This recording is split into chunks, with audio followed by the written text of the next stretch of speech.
अयोध्या उत्तर प्रदेश। पति की मृत्यु के बाद ससुराली जनों द्वारा देवर से शादी का झांसा देकर और दुराचार कराए जाने का मामला आया सामने।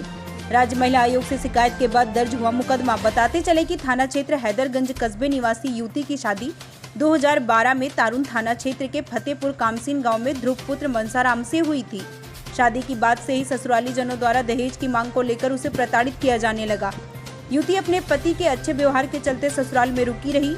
इसी दौरान 27 जुलाई 2019 को युवती के पति की असामयिक मौत हो गई, जिसके बाद ससुर द्वारा विधवा युवती को देवर से शादी कराने का झांसा देकर उसके साथ दुराचार होता रहा, जिसकी शिकायत युवती ने अपनी सास और ननद से किया, परंतु उसकी किसी ने भी नहीं सुनी। इसी बीच विधवा युवती ने एक पुत्री को जन्म दिया, जिससे ससुराली जनों में आक्रोश व्याप्त हो गया।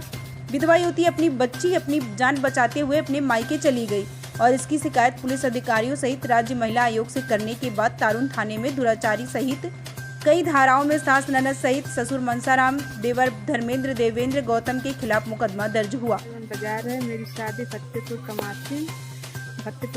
कौन सा थाना है? हैदरगंज। आपका तो वो जहाँ आपकी शादी हुई थी वो कौन सा थाना है?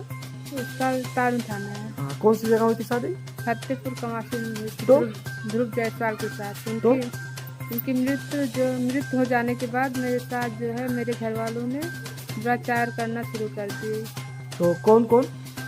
मेरे देवर धर्मेंद्र, जितेंद्र और महेंद्र और मेरी सास नंद साक्षी, मेरे ससुर मनसाराम। तो आपके बिटिया भी है कि और कोई बच्चे हैं? 1 साल की लड़की, 1.5 साल की लड़की है। क्या नाम है उसका? उसका नाम निष्ठा है। निष्ठा। तो फिर उसके बाद क्या हुआ? उसके बाद सब लोग मुझे जो है शादी का झांसा देने लगे। अच्छा। बोले कि यहीं रहो, कहाँ जाओगी। उसके बाद मेरे साथ जो है शारीरिक संबंध बनाना शुरू किए। अच्छा। कौन? धर्मेंद्र। तो उसके बाद क्या हुआ? उसके बाद फिर पता नहीं क्यों इनकार कर दिए। अच्छा। फिर मेरे ससुर ने कहा कि रहने दो, तीसरे नंबर वाले से कर देते हैं।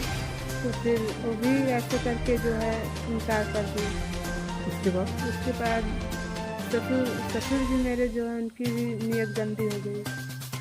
तो मैंने अपने सास से बताया, सास नंद ने कोई विरोध नहीं किया।